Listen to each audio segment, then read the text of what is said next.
사도행전 9장 26절에서 30절 말씀을 가지고 그리스도의 몸된 하나의 교회의 한 몸이 되라는 주제로 여러분과 제가 은혜 받는 귀한 시간 되시길 바랍니다.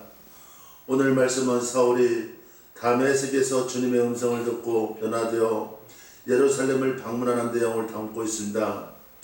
고린도전서 1장 10절에 형제들아 내가 우리 주 예수 그리스도의 이름으로 너희를 권하노니 모두가 같은 말을 하고 너희 가운데 분쟁이 없이 같은 마음과 같은 뜻으로 온전히 합하라. 거처교회 성도들은 그리스도의 몸된 하나의 교회에 모두가 같은 말을 하고 너희 가운데 분쟁이 없이 같은 마음과 같은 뜻으로 온전히 합하여 주님이 보시기에 온전한 교회로 세워져야 갑니다. 요한복음 14장 20절에 그날에는 내가 아버지 안에 너희가 내 안에 내가 너희 안에 있는 것을 너희가 알리라고 하셨으며 요한복음 15장 4절에 내 안에 거하라 나도 너희 안에 거하리라. 가지가 포도나무에 붙어있지 아니하면 스스로 열매를 맺을 수 없음 같이 너희도 내 안에 있지 아니하면 그러하리라고 하였습니다. 주님이 아버지와 한 몸이 되었고 우리가 주님과 한 몸이 되었으면 주님이 우리 안에 있다는 사실을 깨달아야 하며 또한 우리가 포도나무이신 주님과 연합되지 않으면 주님이 원하는 열매를 맺을 수 없다고 하십니다. 에베소 4장 4절에서 6절에 몸이 하나요 성령도 한 분이신 이와 같이 너희가 부르심의 한 소망 안에서 부르심을 받았느니라.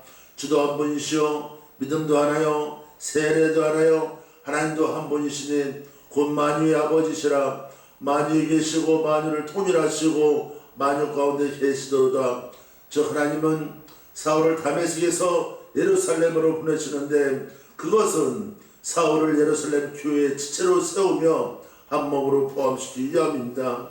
사도행전 9장 15절에 주께서 이르시되 가라 이 사람은 내 이름을 이방인과 임금들과 이스라엘 자손들에게 전하기 위하여 택한 나의 그릇이라고 했는데 그 뜻은 사울은 유대와 이방인과 왕들과 유력한 자들에게 복음을 전할 자로 부름을 받고 세워졌습니다.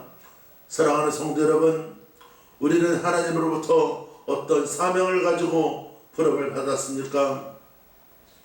예레미야 1장 10절에 보라 내가 오늘 너를 여러 나라와 여러 왕국 위에 세워 내가 그것들을 뽑고 파괴하며 파멸하고 넘어뜨리며 건설하고 심게 하였느니라 하시니라.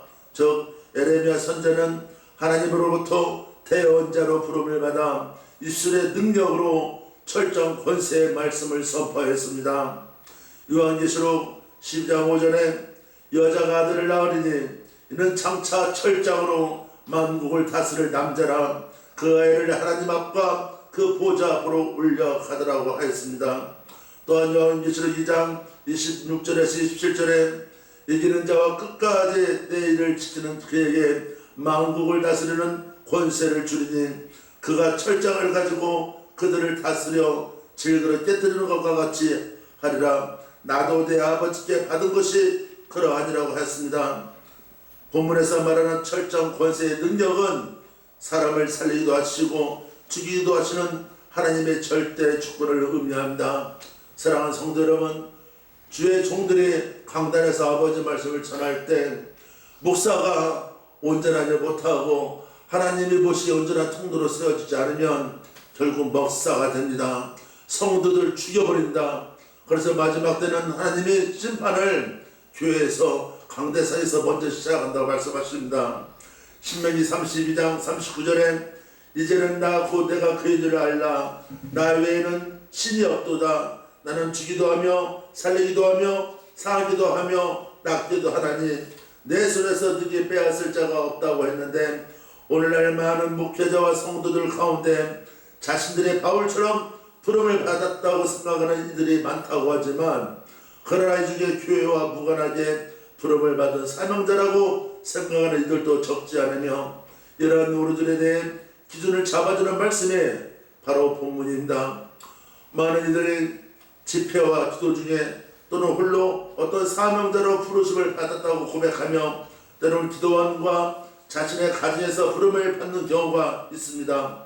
이것은 이해할 수가 있으나 이것은 반드시 그리스도의 몸된 교회와 연결되고 하나가 되고 인정이 되어야만 합니다.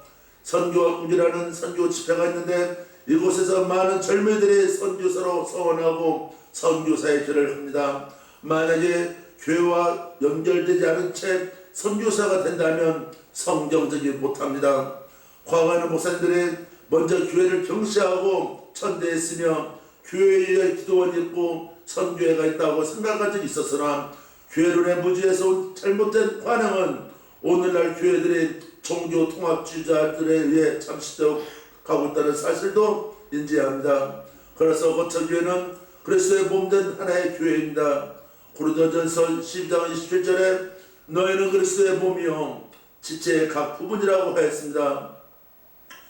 예수님은 예루살렘 교회로 시작하신 교회 확장을 또 다른 교회로 세우지 않았으며 지구촌의 모든 교회들은 예루살렘 교회로 돌아가야 합니다.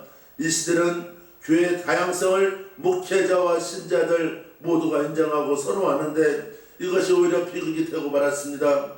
히브리서 11장 10절에 이는 그가 하나님의 교회가시고 지으실 터가 있는 성을 팔았음이라고 했으며 고린도전서 3장 11절에 이 닦아둔 것에 능히 다른 터를 닦아둘 자가 없으니 이 터는 곧 예수 그리스도라고 하였습니다. 또한 로마서 1장 4절에 성전의 영으로는 죽은 자들 가운데서 부활하사 능력으로 하나님의 아들로 선포되셨으니 곧 우리 주 예수 그리스도시라고 하였습니다. 요한계시록 21장 22절에 성 안에서 내가 성전을 보지 못하였으니 이런 주 하나님 여호와 전능하신 여호와 및 어린 양인 그 성전이시라고 했습니다.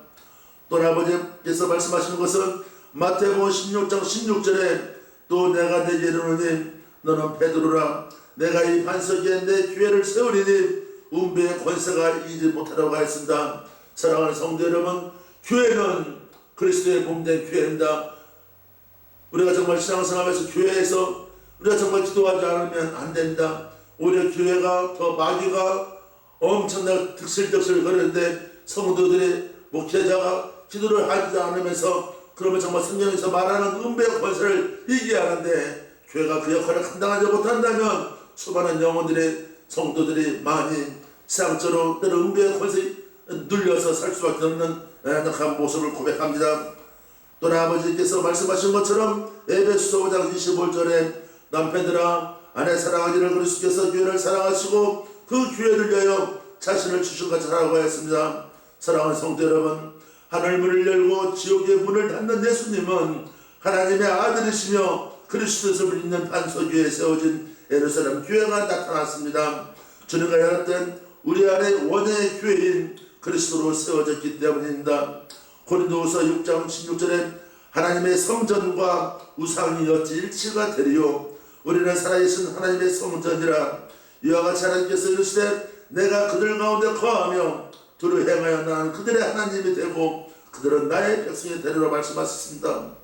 거처교회는 원의 교회가 된 예루살렘 교회가 반드시 되어야 하고 성도들은 교회의 지체로서 한 몸이 되어야만 진정한 생명 구원이 시작된다는 사실을 알아야 합니다.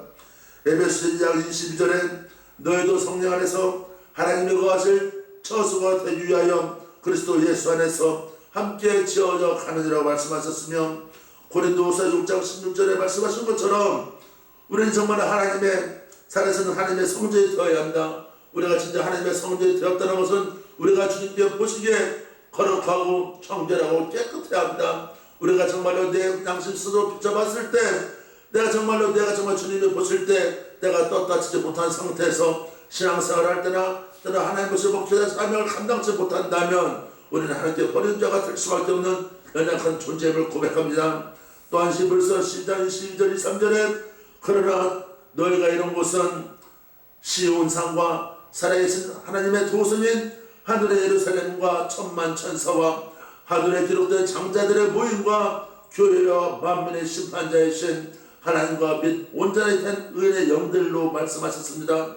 우리가 정말로 예수 그리스도를 기도하고 선포할 때마다 우리가 정말로 천사들을 통원을 해야 합니다. 우리가 정말 말씀을 선포할 때 말씀으로 세상을 창조하시는 그 아버지께서 아버지와 당신의 종들을 입술을 통해서 선포된 그 말씀이 선포될 때마다 많은 이적과 기적이 나타날 줄 압니다. 사랑하는 성도 여러분, 우리가 정말 진정 목회자로서 사명을 감당할 수만 있다면 하나님께서 보시기에 아름다운 모습, 멋진 달란트를 정말 세워가는데 부족없는 주님의 귀한 종으로 만드신 그 주님을 오늘도 우리가 저 강대에서 아버지의 말씀을 선포하는 줄 압니다.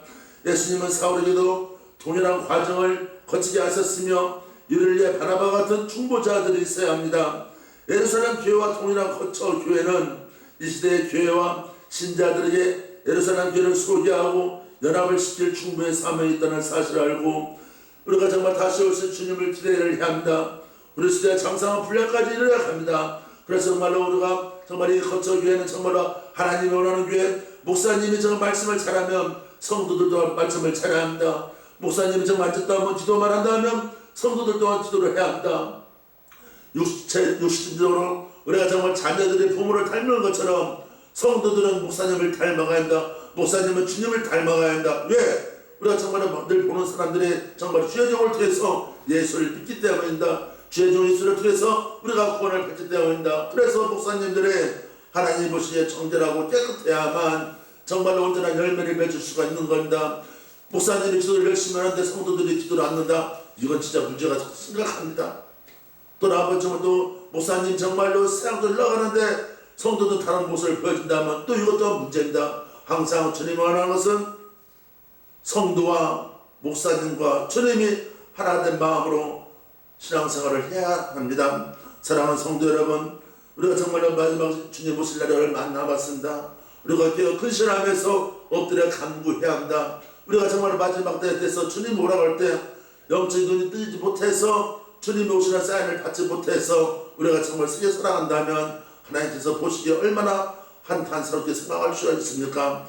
우리가 진정 믿음으로 살게 원하며 날마다 믿음의 승리자라면 하나님 보시기에 온전한 주의 종, 온전한 사역자, 온전한 선교사, 온전한 목사로서 사명을 감당하는 주님의 귀한 성도들 되시기를 예수님으로 기도합니다. 아멘.